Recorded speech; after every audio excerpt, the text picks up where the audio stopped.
Hello student, welcome CBSE physics.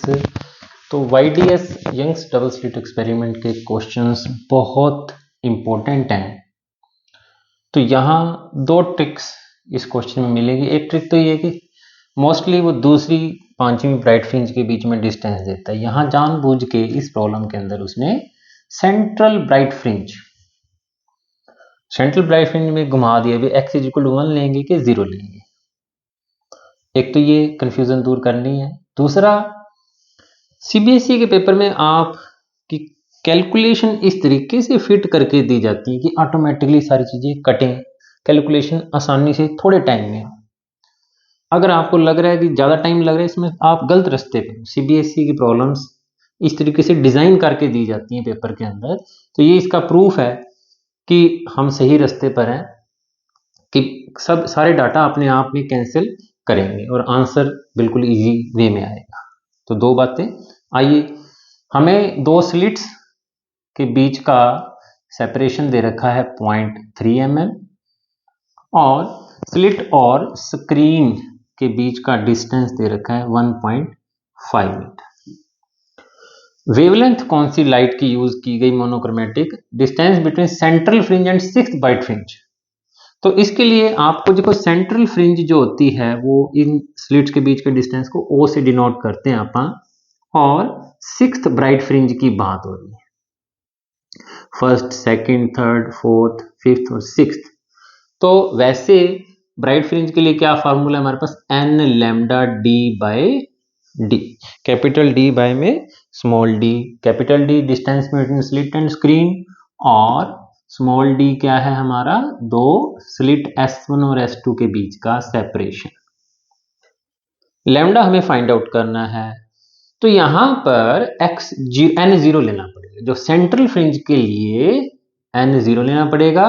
तो initial distance हमारा x क्या हो गया? x0 0 हो गया। उसके बाद सिक्स्थ ब्राइट फ्रिंज, क्योंकि जब मैं पहली बार ये प्रॉब्लम सोल्व कर रहा था x1 लिया मैंने, तो x6 की बात करें तो 6 लैम्डा d बाय d, और हमें दे क्या रखा है? Distance between x0 and x6, यानी कि x6 माइनस x0 वो किसके बराबर हो जाएगा? 6 लैम्डा d बाय d के, और ये दे रखा कितना? 1.8 सेंटीमीटर। तो जब मैं कैलकुलेशन कर रहा था सेंटीमीटर को मीटर में, आंसर आया 6 इंटू 10 की पावर -8। मैं कि ये तो कोई वेवलेंथ होती नहीं। दोबारा देखा तो मैंने सेंटीमीटर को मीटर में चेंज नहीं कर रखा था। ये छोटी मोटी मिस्टेक हो जाती है पेपर में, इसलिए ध्यान दिलवा रहा हूं आपको। वेवलेंथ पता लगानी है 1.5 मीटर। मिलीमीटर को मीटर में चेंज करना होगा तो 10 की पावर -3। लैम्डा एक तरफ रह जाएगा। 1.8 इंटू 10 की पावर -2, 0.3 इंटू 10 की पावर -3 अपॉन 6 इंटू 1.5, तो मिलीमीटर हो गया। उसके बाद ये देखिए बच्चे, जो इन प्रॉब्लम्स को सॉल्व करने के लिए तरीका क्या सही रहता है हमारे लिए?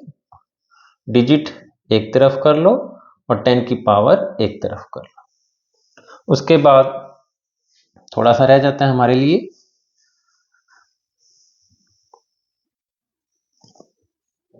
तो ये हमारे पास आ जाएगा 1.8 को नीचे करोगे तो 18/10, और 3/10, और 1.5 को 15 करके 10 कर देंगे तो 10 से 10 गया, 6 3 जा, और 9 बाय में 15, एक 10 और पड़ा है, वो 10 ऊपर जाके 10 की पावर -6 बन जाएगा। तो यहाँ पे आ गया हमारे पास 90/15 इंटू 10 की पावर -7। तो फिर कहीं ना कहीं मुझे लगता है कैलकुलेशन के अंदर 1.5 मीटर, 0.3 मिलीमीटर, 10 की पावर -3 मीटर, और 1.8 इंटू 10 की पावर -2। तो ये आ गया अपने पास 6 इंटू 10 की पावर -7 मीटर। इसको ऑंगस्ट्रॉम में चेंज करने के लिए ठीक है, बिल्कुल कोई दिक्कत नहीं है बच्चों। 6000 इंटू 10⁻⁻10 लिखूंगा और 6000 आंगस्ट्रॉम आंसर आ जाएगा। कोई दिक्कत नहीं है बच्चों, सारा कैलकुलेशन ठीक है। एक बार मुझे लग रहा था कि कहीं गलती ना हो। तो बच्चे कैलकुलेशन सारे डाटा आपस में कैंसिल करने का मतलब होता है कि आप सही रास्ते पर हो सीबीएसई के क्वेश्चंस के अंदर। तो थैंक यू बच्चों, चैनल सब्सक्राइब कर लें।